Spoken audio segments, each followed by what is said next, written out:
देखिए हम लोग कल क्या पढ़े थे, रासायनिक अभिक्रिया एवं फिर उसके बाद हम लोग पढ़े अभिकारक और प्रतिफल। ठीक है, और आज का क्लास है कि वो रासायनिक जो अभिक्रिया हम पढ़े उसकी क्या विशेषता है, यानी रासायनिक अभिक्रिया की विशेषता को लिखना है। ठीक है, हम ये थोड़ा सा डीपली लिखवा दिए हैं। अगर आपसे सिर्फ 2 नंबर का क्वेश्चन अगर पूछ दे कि रासायनिक अभिक्रिया की विशेषता क्या है, तो आप ये पांचों जो लिखवाए हैं ना, गैस की उत्पत्ति लिख देंगे कि रासायनिक अभिक्रिया की विशेषता निम्नलिखित है। पहला गैस की उत्पत्ति, दूसरा अवक्षेप का बनना, तीसरा रंग परिवर्तन, चौथा ताप में परिवर्तन। इस तरह से आपको लिख देना है। ठीक है, लेकिन अगर यही क्वेश्चन 5 नंबर का पूछे तो हमने आपको 5 विशेषता लिखवाया, जिसमें से आप 3 या 4 3 लिख सकते हो। ठीक है, नहीं तो अगर याद है तो 5 का 5 आपको लिख देना है। ठीक है, तो सबसे पहले हम लोग समझेंगे कि रासायनिक अभिक्रिया की क्या विशेषता है। ठीक है, रासायनिक अभिक्रिया की विशेषता, तो सबसे पहला विशेषता कि निम्नलिखित है। पहले कि रासायनिक अभिक्रिया जब होगी ना, जैसे 2 केमिकल को आपस में आप अभिक्रिया करवाओगे तो क्या क्या रिजल्ट आपको आने वाला है, क्या क्या देखने को मिलने वाला है, ये चीज हमें पढ़ना है। तो जब देखिए, जब अभिक्रिया होगी तो पहला आपको मिलेगा देखने को गैस की उत्पत्ति, गैस निकलेगा। जब 2 केमिकल आपस में रिएक्शन करेंगे, जब अभिक्रिया करेंगे तो क्या निकलेगा, गैस, है ना। सबसे पहला क्या है, गैस की उत्पत्ति। क्या है, गैस की उत्पत्ति। जैसे हम लोग समझ लेंगे कि कुछ रासायनिक अभिक्रिया के फलस्वरूप क्या होता है, गैस की उत्पत्ति होती है। जैसे अगर हम जिंक की अभिक्रिया हाइड्रोक्लोरिक अम्ल से करें, देखिए 2 1 ये सब जो है ना संतुलित करने के लिए लगाया जाता है।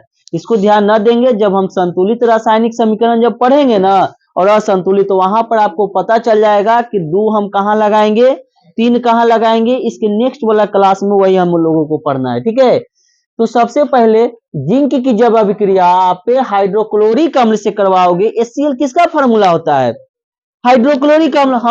हम आपको लिखवाए हैं, है ना। तो जब जिंक की अभिक्रिया हाइड्रोक्लोरिक अम्ल से करवाओगे तो क्या बनेगा, ZnCl2, है ना। जिंक क्लोराइड और प्लस H2, तो H2 जो है ना ये हाइड्रोजन, ये गैस है। तो जो गैस रहेगा वो गैस कहाँ जाएगा, मुक्त हो जाएगा, उड़ जाएगा ऊपर, है ना। तो देखिए गैस मुक्त हो रहा है। जब एरो का चिन्ह ऊपर की ओर हो जाए तो उसको कहेंगे कि गैस बना, क्या बना, गैस। और जब एरो के चिन्ह नीचे की ओर हो जाए तो कहेंगे कि ठोस बना, जिसको अवक्षेप कहते हैं, है ना। तो सबसे पहला विशेषता रासायनिक अभिक्रिया का क्या हो गया, गैस की उत्पत्ति। आ गई बात समझ में, क्या हुआ, गैस की उत्पत्ति, है ना। यहाँ पर ध्यान देगा, है ना, वहां पर नहीं देखना है उसमें क्या हो रहा है, यह नहीं दिख रहा है क्या। देखो दूसरा अवक्षेप का बनना, दूसरा विशेषता आपको मिलेगा कि जब अभिक्रिया करवाओगे ना तो अवक्षेप बनेगा, यानी कोई ठोस पदार्थ बनेगा। तो देखिए कुछ रासायनिक अभिक्रिया के फल स्वरूप क्या बनता है, अवक्षेप बनता है, यानी ठोस बनता है ना। जैसे AgNO3 यानी सिल्वर नाइट्रेट, क्या है का अभिक्रिया अगर आप हाइड्रोक्लोरिक अम्ल से करवाओगे तो AgCl बनेगा, यानी सिल्वर क्लोराइड। ये सब लिखवाए हैं, सिल्वर क्लोराइड। सिल्वर क्लोराइड जो है ना एक ठोस पदार्थ है, क्या है, ठोस। जो अवक्षेप मिल रहा है, हम क्या बोले थे, ऊपर की ओर हो तो गैस का मुक्त होगा, जब नीचे की ओर एरो का चिन्ह हो तो ठोस।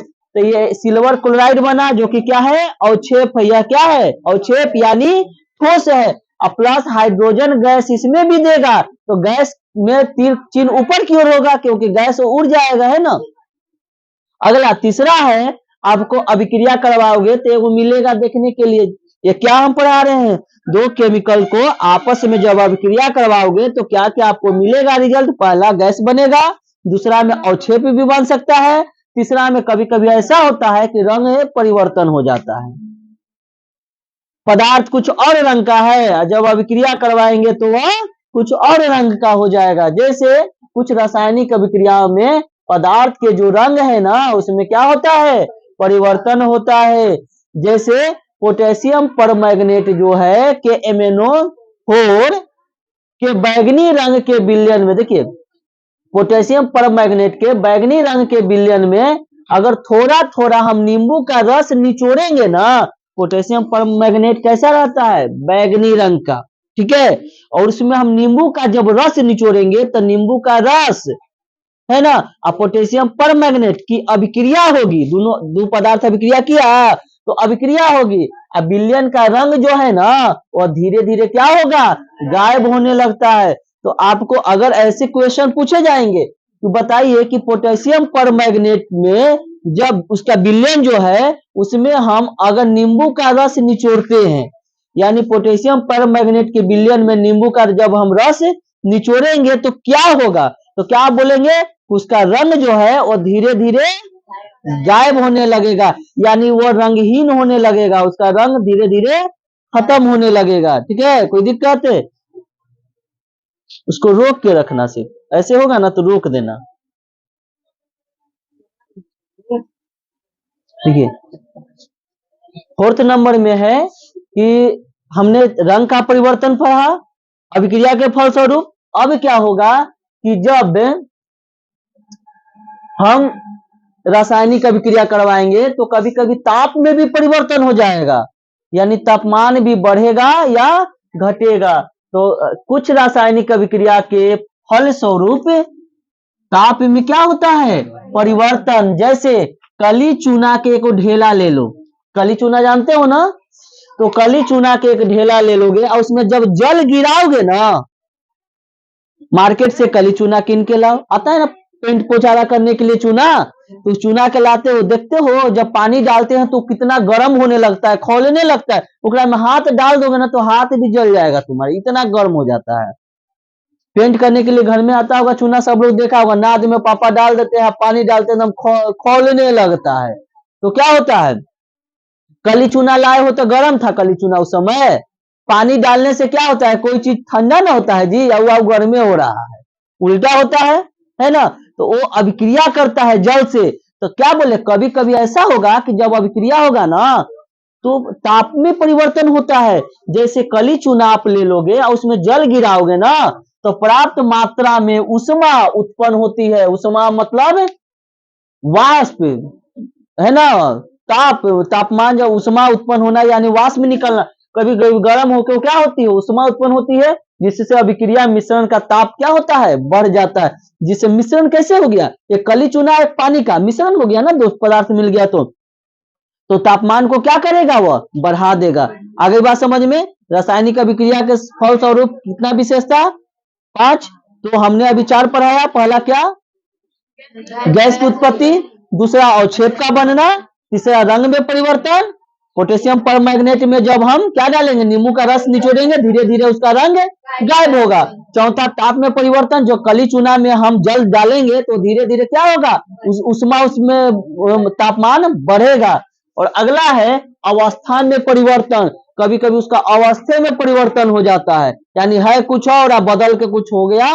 और जैसे मोमबत्ती अभी क्या है, ठोस पदार्थ है, क्या है, ठोस पदार्थ। मोमबत्ती ठोस सॉलिड के रूप में है ना, कड़ा एक तरह से, तो ठोस है। और जब ठोस को हम जब जलाएंगे तो ठोस मोम जो है किसमें बदल जाएगा, द्रव और गैस में। जब मोमबत्ती ठोस पदार्थ को जलाते हैं तो 2 चीज में बदलता है, सबसे पहले तो पिघलेगा, अब पिघलेगा, कुछ पिघलेगा पानी जैसा होगा, और तब उसके पास कुछ गैस बनेगा, और लास्ट में कुछ ठोस भी बन जाता है जो नीचे गिरा हुआ रहता है ना। लेकिन फाइनली हम समझेंगे कि जब वो ठोस पदार्थ है जब जलेगा तो वो क्या बदलेगा, द्रव और गैस में, है ना। आगे बात समझ में। रासायनिक अभिक्रिया की विशेषता, पहला गैस की उत्पत्ति, दूसरा उसमें से अवक्षेप बनता है, तीसरा रंग में परिवर्तन, चौथा ताप में परिवर्तन, और पांचवा अवस्था में परिवर्तन। कोई दिक्कत समझने में, एग्जाम में अगर आएगा तो क्वेश्चन लिखा जाएगा कि नहीं, याद करने की हो सकता है, मौखिक ही सब लिखा जाएगा, नहीं माइंड में नहीं आया जी। आगे देखो, एक है अगला हम लोग पढ़ेंगे रासायनिक समीकरण, चैप्टर का नाम है रासायनिक अभिक्रिया एवं समीकरण, है ना। तो रासायनिक अभिक्रिया हमने एक टॉपिक, एक पॉइंट खत्म किया कि रासायनिक अभिक्रिया अभिकारक उसमें होता है, उसमें प्रतिफल होता है, और उसके बाद रासायनिक अभिक्रिया की क्या विशेषता होता है वो हमने खत्म किया। अब है रासायनिक समीकरण। क्या है? रासायनिक समीकरण, है ना। तो अब बात समझिएगा, डिफिनेशन क्या है कि रासायनिक अभिक्रिया में, जो रासायनिक अभिक्रिया है उसमें जो भाग ले रहे हैं, देखिए ये रासायनिक आपका अभिक्रिया हो गया मान लेते हैं, ठीक है। तो रासायनिक अभिक्रिया में भाग लेने वाले अभिकारक, इसमें अभिकारक इधर भाग लिया, अरे बोलो, रासायनिक अभिक्रिया में कौन कौन भाग लेता है? अभिकारक और प्रतिफल। रासायनिक अभिक्रिया में भाग कौन कौन ले रहे हैं? अभिकारक और प्रतिफल। अभिकारक भाग ले रहा है लेकिन बना रहा है वह प्रतिफल। तो अभिकारक हो एवं प्रतिफल हो, देखो इधर अभिकारक हो गया, बोलो, ये रासायनिक एक तरह से क्या हुआ? रासायनिक अभिक्रिया। इधर अभिकारक हो गया, इधर क्या हो गया? प्रतिफल। तो रासायनिक अभिक्रिया में भाग लेने वाले अभिकारक एवं प्रतिफलों के सूत्रों, इसके सूत्र क्या होता है? H2 हाइड्रोजन का सूत्र, O2 ऑक्सीजन का सूत्र। तो सूत्रों या संकेत मतलब हाइड्रोजन का संकेत, H हाइड्रोजन का संकेत, हाइड्रोजन का सूत्र H2 हाइड्रोजन का सूत्र। तो सूत्रों एवं संकेतों, सूत्र भी है असंकेत भी है इसमें, तो सूत्रों एवं संकेतों के द्वारा एक समीकरण के रूप में व्यक्त किया जाता है। यानी रासायनिक अभिक्रिया में भाग लेने वाले अभिकारक एवं प्रतिफलों को सूत्र एवं संकेतों के द्वारा क्या किया जाता है? व्यक्त किया जाता है, जिसे क्या कहते हैं हम? रासायनिक समीकरण। कोई दिक्कत समझने में? फिर से एक बार हम लोग समझ लेंगे। क्या कहता है कि रासायनिक अभिक्रिया में जो भाग ले रहा है ना, उसमें अभिकारक, देखो रासायनिक अभिक्रिया में क्या भाग लेता है? अभिकारक और प्रतिफल। तो अभिकारक और प्रतिफल के संकेत और सूत्र के द्वारा एक समीकरण के रूप में इसको क्या किया जाता है? व्यक्त। देखो इस सूत्र है, इसमें संकेत भी है, असंकेत और सूत्र के द्वारा इसको एक समीकरण के रूप में व्यक्त किया गया। तीर चिन्ह जहां लग गया वो समझ लेना समीकरण है। तो ये तीर चिन्ह लगा, समीकरण हो गया। इस समीकरण के द्वारा व्यक्त किया गया, जिसे क्या कहते हैं हम? रासायनिक समीकरण। मैथ में भी समीकरण होता है, बराबर लग जाता है ना। यहाँ पर बताओ, एक तीर चिन्ह लगा दिए और यह समीकरण के रूप में व्यक्त हुआ। कैसा समीकरण? रासायनिक, क्योंकि इसमें जितने फार्मूला का यूज हुआ, रसायनों का यूज हुआ है, यानी केमिकल का यूज हुआ है ना। तो इसको हम हाइड्रोजन और ऑक्सीजन, देखिए सूत्र भी है इसमें, संकेत भी है। सूत्र की अगर बात करें तो H2 है, अगर संकेत की बात करें तो सिर्फ H है, इस तरह से। तो इस रासायनिक अभिक्रिया में अभिकारक एवं प्रतिफलों को सूत्र एवं संकेतों के सहायता से इसको एक समीकरण के रूप में व्यक्त किया जाता है, जिसे हम कहते हैं रासायनिक समीकरण। अभी भी नहीं समझ में आया? फिर से एक बार इसको समझ लो। रासायनिक समीकरण कहने का मतलब कि जब किसी रासायनिक, हम किसी भी तरह से इसको डिफिनेशन दे सकते हैं, किसी रासायनिक अभिक्रिया में अभिकारक एवं प्रतिफलों के संकेतों एवं सूत्रों के माध्यम से संक्षिप्त निरूपण रासायनिक समीकरण कहलाता है। हम ये भी बोल सकते हैं, फिर से एक बार सुनेंगे। किसी रासायनिक अभिक्रिया में अभिकारक, क्या बोलो? अभिकारक एवं प्रतिफल के संकेतों एवं सूत्र, अरे अभिकारक और प्रतिफल को दो रूप में व्यक्त कर रहे हैं ना, संकेत एवं सूत्र से। तो संकेतों एवं सूत्रों के संक्षिप्त निरूपण क्या कहलाता है? रासायनिक समीकरण कहलाता है। कोई दिक्कत? तो फिर से एक बार, रासायनिक अभिक्रिया की विशेषता के गो? 5 गो। बोलिए फिर से। गैस की उत्पत्ति, अवक्षेप का बनना, रंग में परिवर्तन, ताप में परिवर्तन, अवस्था में परिवर्तन। ठीक है। रासायनिक समीकरण क्या होता है? किसी रासायनिक अभिक्रिया में भाग लेने वाले अभिकारक एवं प्रतिफलों के संकेतों एवं सूत्रों के माध्यम से एक समीकरण व्यक्त किया जाता है, जिसे हम रासायनिक समीकरण कहते हैं। कोई दिक्कत? चलो बंद कर दो।